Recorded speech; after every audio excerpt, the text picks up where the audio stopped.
Hello, and welcome back to another episode. If you're just joining us, this is part 2 on our Start Here series for credit cards. In part 1, we discussed quite a bit. Definitely check out that video before you continue. If you haven't joined us before, my name is Armand. It's a pleasure to meet you. Please introduce yourself in the comments below. I am here to help you reduce financial anxiety by giving you the tools and the education you need to ideally achieve financial freedom. So let's get into today's episode. The first thing you want to do is know that we're doing the sample credit card audit. If you missed last episode, then we started with a financial snapshot. We explored some factors that you want to consider, like how much debt you owe, what your credit card score is. We have to answer these questions to figure out what credit card you'd actually be eligible for. And then you have to answer the ultimate question when choosing a credit card. What do you value more? Is that cash back or luxury travel? That's where I left you last time. This time, let me start by saying I know what I value, and to me, it's the occasional luxury travel. I like knowing that the spend that I have throughout the year is going to translate into more value if it's redeemed for luxury travel. Now, would I personally just buy business class and first class flights just out of my own pocket? Probably not. But when I've taken and had those experiences, I know how valuable they are to me and how they could be some of the most fond memories of a trip itself, is just getting there. So that's why I value luxury travel. I also think that when it comes down to taking those points and knowing that most points are going to be on average worth about a penny each, you could redeem those points for 25 cents each when you redeem them for some of these luxury travel experiences. We'll talk about more of that in advanced videos, but right now we're in intermediate mode. We're just doing that sample credit card audit. So to start, I chose 3 credit cards for us to talk about. First, the Chase Sapphire Reserve. This card has been in my wallet for quite a while now. Second, the American Express Gold Card. This is a more recent addition to my wallet. I've had this for about a year. And last, the Chase Freedom Card. This is a card that I ultimately ended up getting because I was downgrading my Chase Sapphire Preferred card and I wanted to get the Reserve, but I downgraded to the Freedom because, like that little banner says, there's no annual fee. Now, like I said before, and I'll say it again, these are probably not the right 3 cards for you to get started with, but these are 3 cards that I have that I just wanted to do the sample audit of. So the first card I want to talk about is the Chase Sapphire Reserve. A few things to keep in mind here. The annual fee is pretty high and the credit score that's needed is pretty high. You also should know that if you have the Sapphire Preferred card, you cannot have 2 Sapphire products at the same time. And last but not least, you cannot apply for more than 4 Chase cards in any 24-month period. More on that below, but just keep these things in mind as you're considering what you currently have and what you actually want to end up applying for.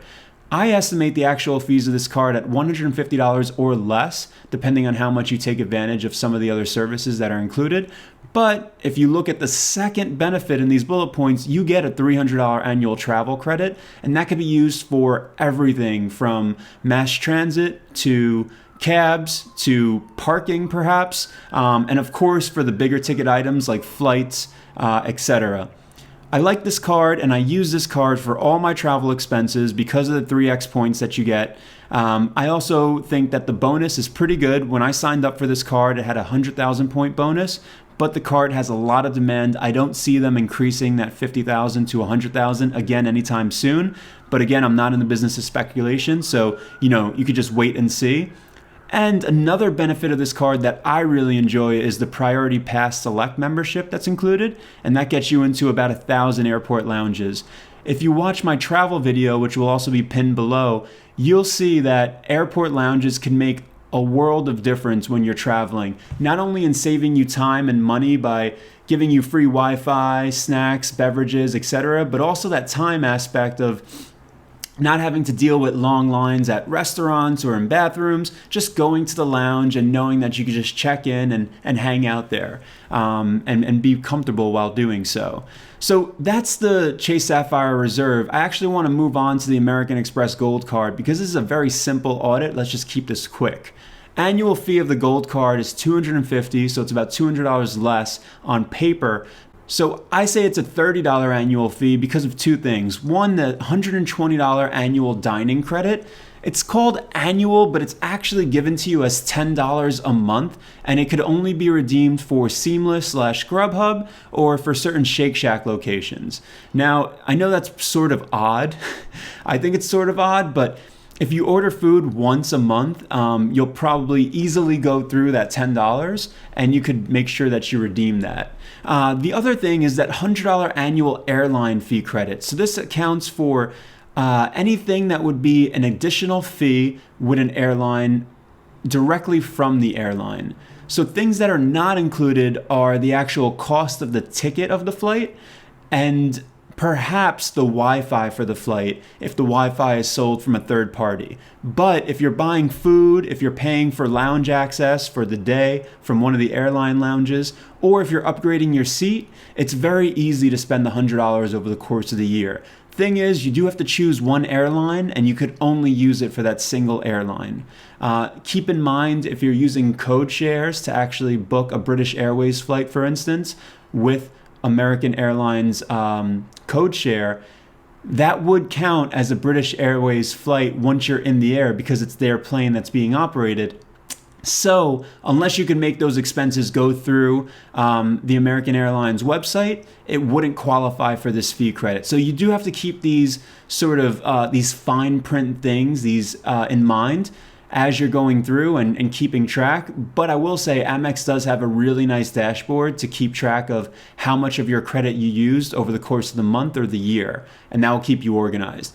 Other thing I like about this card is I use my Amex Gold card for all food expenses, whether I am going to the supermarket to go shopping for the weeks ahead, or I'm just going out to eat with friends. The Amex Gold card is the card that I'm always using because I'm getting those 4x points, and that's higher than I'm getting from my Chase Sapphire Reserve card.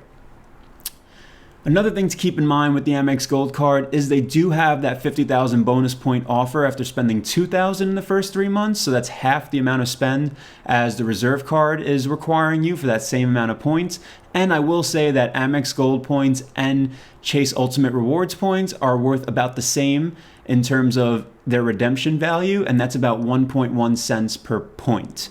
Last thing here is that they do give you 3x points on flights booked directly with the airline, or if you're booking it on AmericanExpress.com.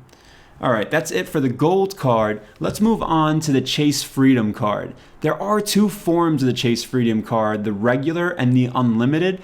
I chose the regular card. It has an annual fee of $0. The credit score needed is definitely lower than these other two cards that I mentioned before, but let's say that it's in the mid-tier range just to be conservative. And some of the benefits that I like about this card is that, yes, right now they're offering a $200 bonus after you spend $500 on purchases in your first 3 months. Another thing is they have 5% cash back up to $1,500 in the bonus categories. These bonus categories change on a quarter-to-quarter basis. And another thing to note here in the fine print is that you do have to opt in each quarter to get that bonus 5%. You can't just assume it will go on your card.